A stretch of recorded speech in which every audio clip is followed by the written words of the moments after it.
अगली खबर जयपुर से ही है। बड़ी खबर आपको बताते हैं, मुख्यमंत्री से मिलने पहुंचे आरसीए के पदाधिकारी। एडहॉक कमेटी के सभी 5 सदस्य पहुंचे हैं। कन्वीनर डीडी कुमावत भी मौजूद है। आरसीए में खींचतान और प्रदेश में क्रिकेट का नुकसान एक बड़ा मामला है। लगातार एक के बाद एक सिर फुटबॉल और अनियमितता से आरसीए ट्रस्ट चल रहा है। लिहाजा आज मुख्यमंत्री से आरसीए के पदाधिकारियों का मिलना, ये मुलाकात अहम हो रही है कई मायने में।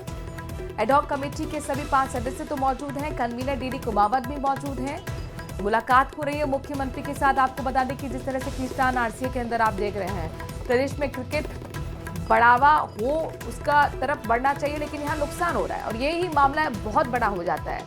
एक के बाद एक आपने सिर्फ फुटबॉल देखी, अनियमितताएं देखी आपने, और ऐसे में अब ये आरसीए के सदस्यों की एडहॉक कमेटी की 5 सदस्यों की मीटिंग मुख्यमंत्री के साथ। हितेंद्र हमारे संवाददाता इस खबर पर ज्यादा जानकारी के साथ जुड़ गए हैं। हितेंद्र, ये बताइए इस मीटिंग में क्या कुछ हो रहा है, क्या है ये एजेंडा आज का एडहॉक कमेटी के मुलाकात का मुख्यमंत्री से?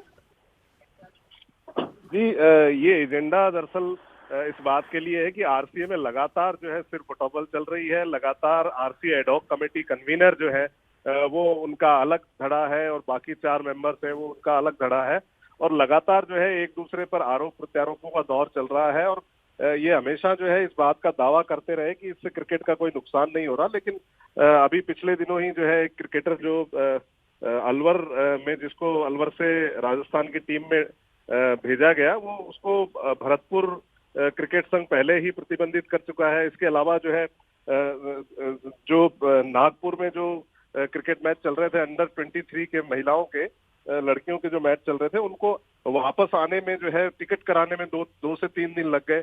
तो ये लगातार जो है क्रिकेट का इससे नुकसान हो रहा है, और इसी चीज के चलते जो है जो मुख्यमंत्री से उनकी मुलाकात है। और ये मुझे लगता है कि जहां तक जैसे कि ये मुलाकात दिख रही है वैसी है नहीं, लगता ऐसा लगता है कि जैसे इन्हें तलब किया गया है, क्योंकि दोनों पक्ष एक साथ कैसे मुख्यमंत्री से मिलने जाएंगे, तो इसका मतलब ये है कि इन्हें तलब किया गया है।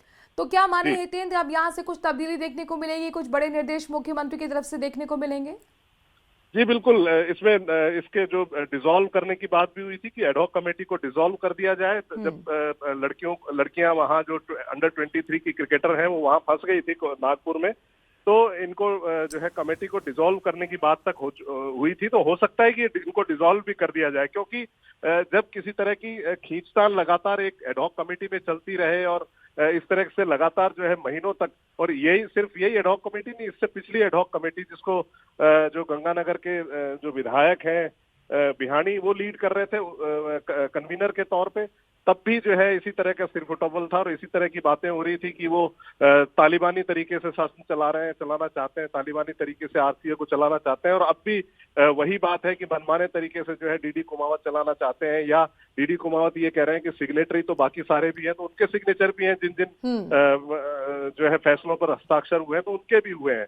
तो ये लगातार जो है इससे क्रिकेट का नुकसान हो रहा है, इससे जो है लगातार छवि खराब हो रही है। लगातार जो सरकार की तरफ से ये कमेटियां बनाई जा रही है, दो धड़ा जो हमें दिख रहा है, क्या दोनों धड़े इस वक्त मुख्यमंत्री के साथ मीटिंग कर रहे हैं?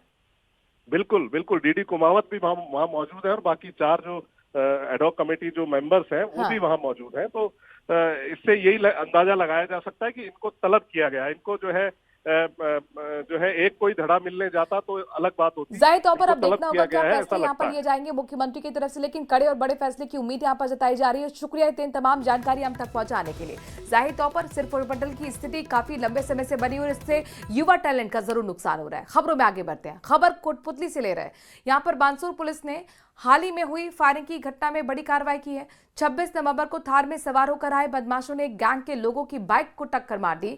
उस दौरान फायरिंग की घटना हुई थी। पुलिस ने इस मामले में एक पक्ष के मुख्य आरोपी विनोद पोसवाल और उसके सहयोगी विक्रम गुर्जर को गिरफ्तार कर लिया है। गिरफ्तारी के बाद पुलिस ने दोनों को कस्बे में घाघरा लुगड़ी पहनाकर जुलूस निकलवाया है। अधिकारियों का कहना है कि ये कदम लोगों में भरोसा बढ़ाने और अपराधियों को साफ संदेश देने के लिए उठाया गया है। पुलिस ने बताया कि इस वारदात में शामिल अन्य आरोपियों को पहले ही पकड़ा जा चुका है। क्षेत्र में हरसोरा रोड पर कुछ दिन पहले फायरिंग की और गाड़ी से टक्कर मारने की, 2 गुटों के बीच में जान से मारने के प्रयास की घटना हुई थी। अभी इसमें हमारे पास आज दोपहर में सूचना आई कि विक्रम कटारिया और विनोद पोसवाल दोनों महिलाओं के वेशभूषा में पहाड़ी में मुंडली के पास छुपे हुए हैं। उस पर थानाधिकारी बांसुर राजेश जी और उनके साथ पूरी टीम वहां पर गई। जयपुर से ही है, जहां पर आइसक्रीम की फैक्ट्री में अचानक से आग लग गई। आग लगने की जानकारी मिलते ही दमकल कर्मी तुरंत मौके पर पहुंचे। आग बुझाने की कोशिशें शुरू हुई और लंबे मशक्कत के बाद आखिरकार आग पर काबू पा लिया गया। घटना करतारपुरा इलाके की है और पुलिस भी इस वक्त मौके पर मौजूद है। आपको बता दें कि 3 मंजिला आइसक्रीम की फैक्ट्री है। अमोनिया भी अचानक से इसमें गैस रिसाव हुआ, जिसकी वजह से आग और भी तेजी से फैली, लेकिन जो एलपीजी सिलेंडर थे उन्हें समय रहते बाहर निकाला गया। और एक बड़ी राहत की बात ये निकल कर आई कि कोई भी कैजुअलिटी इस हादसे में नहीं हुई। लेकिन हमारे यहाँ पर अभी से हम संतुष्ट नहीं है। जब तक हम संतुष्ट हो जाएंगे उसके बाद हमारे कर्मचारी यहाँ से जाएंगे बॉस। उसके बाद कहा जा सकता है कि जो फायर कर्मियों ने आग के ऊपर जो है वो काबू पा लिया गया है, लेकिन अभी भी जो है वो जो है आग लगी हुई है अंदर की ओर। 3 मंजिला ये जो है आइसक्रीम बनाने की जो फैक्ट्री है, बताया जा रहा है कि इसमें शॉर्ट सर्किट और जो अमोनियम गैस का जो है वो रिसाव होने की वजह से ये आगजनी की घटना यहाँ पर हुई। फायर कर्मियों की सूझबूझ के चलते हुए एक बड़ा जो हादसा है वो टल गया है। एलपीजी के इसमें जो कॉमर्शियल 5 सिलेंडर जो है इसके अंदर जो है वो रखे हुए थे, उन्हें सुरक्षित जो है वो निकाल लिया गया है। और अभी तक ये बताया गया है कि अब जो कोई अभी इस फैक्ट्री के अंदर कोई मौजूद नहीं है, किसी भी प्रकार की जो है वो कैजुअलिटी यहाँ पर नहीं हुई है। तो सबसे कहा जा सकता है कि राहत की बात यहाँ पर है। फायर कर्मियों के लिए अब इस आग के ऊपर जो है काबू पा लिया गया। उसके बाद में फायर कर्मी भी जो है उन्होंने राहत की सांस ली। हालांकि अभी भी जो है यहाँ पर सांस लेने में जो है वो दिक्कत हो रही है। लगातार जो है धुआं यहाँ से इस फैक्ट्री से जो है यहाँ पर निकल रहा है, जिसके चलते सांस लेना जो है वो दूभर यहाँ पर हो रहा है। फायर के जो जवान हैं वो मशक्कत करते हुए यहाँ पर अंदर आ रहे हैं। बारी बारी से यहाँ पर जो है वो अंदर जाकर इस मल्टी स्टोरीज बिल्डिंग के अंदर जो आग लगी है उसके ऊपर काबू पाने का जो है वो प्रयास यहाँ पर किया जा रहा है। सबसे पहले यहाँ पर जो अमोनियम गैस का जो रेफ्रिजरेटर था, जिसके अंदर से ब्लास्ट होने की वजह से उसके अंदर जो अमोनियम जो गैस है उसका रिसाव हुआ और ये जो गैस के रिसाव ने जो है वो आग का जो है बड़ा विकराल जो है रूप यहाँ पर ले लिया। सूचना के बाद जैसे यहाँ पर दमकल विभाग की जो है एक के बाद में एक यहाँ पर जो है गाड़ियाँ यहाँ पर आई। एसडीआरएफ के जो जवान हैं वो यहाँ पर जो हैं वो देखिए यहाँ पर जा सकते हैं। अभी भी अंदर की ओर जो है वो यहाँ पर जो है आग यहाँ पर जो है वो लग रही है, लेकिन फायर की जो टीम है लगातार मशक्कत जो है जद्दोजहद में यहाँ पर जुटी हुई है। तस्वीरें आप देख सकते हैं कि यहाँ पर लगातार पानी के साथ साथ में जो है वो फोम का जो है वो छिड़काव यहाँ पर किया जा रहा है, लेकिन फिर भी कहा जा सकता है कि आग जो है पूरी तरीके से अभी जो है वो बुझ नहीं पाई है। आप यहाँ पर जो है वो गत्ते यहाँ पर देख सकते हैं, जो आइसक्रीम जिसके जो पाउच यहाँ पर है, जो गत्ता जो कागज है उसके अंदर भी आग लगने की वजह से जो है इस कहा जा सकता है कि अभी इस घटना के ऊपर, इस आगजनी के ऊपर पूरी तरीके से जो है काबू नहीं पाया गया है अभी भी। अगली खबर झुंझुनू से आपको बताते हैं, जहां पर चिड़ावा नगर पालिका प्रशासन ने शहर की सड़कों को अतिक्रमण मुक्त बनाने को लेकर अतिक्रमण हटाओ अभियान जारी रखा है। पिलानी रोड से कबूतर खाना बाग पर पालिका दल ने सड़क किनारे बने कच्चे पक्के अतिक्रमण को हटाया है। अभियान के दौरान जेसीबी मशीन की सहायता से दुकानों के आगे बने खुर्रे, टीन शेड, इंटरलॉकिंग टाइल सहित अलग अलग अवैध निर्माणों को हटाया जा रहा है। कार्रवाई से पहले पालिका टीम ने दुकानदारों को समझाइश भी की थी कि स्वेच्छा से अतिक्रमण हटा लिया जाए, लेकिन जब अपने स्तर पर यह कार्रवाई दुकानदारों ने नहीं की, तब यह अभियान चलाकर पारदर्शिता के साथ लगातार कार्रवाई टीम कर रही है।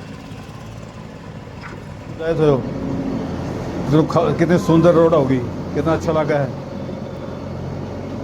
आराम गाड़ी निकलने सारा का, नहीं तो रोक के पूरा गाड़ी घोड़ा निकलते सारा का। कोई भेदभाव हो रहा है क्या? नहीं, शांतिपूर्वक काम।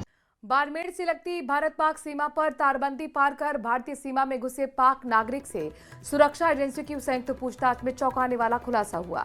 पाक नागरिक के पड़ोस की रहने वाली महिला के साथ अवैध संबंध थे, उसके खिलाफ पुलिस की कार्रवाई हो रही थी और इसी डर से पाकिस्तान का ये नागरिक तारबंदी पार करके भारतीय सीमा में घुस गया था।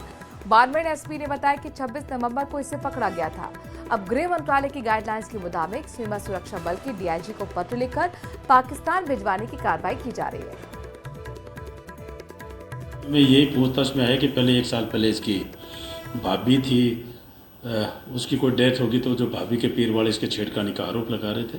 और इसका एक पड़ोसी है कोई वासु, तो उसकी औरत कोई सबीना था, उससे भी इसके अवैध संबंध के टाइप पे थे, तो उनको पता लग गया।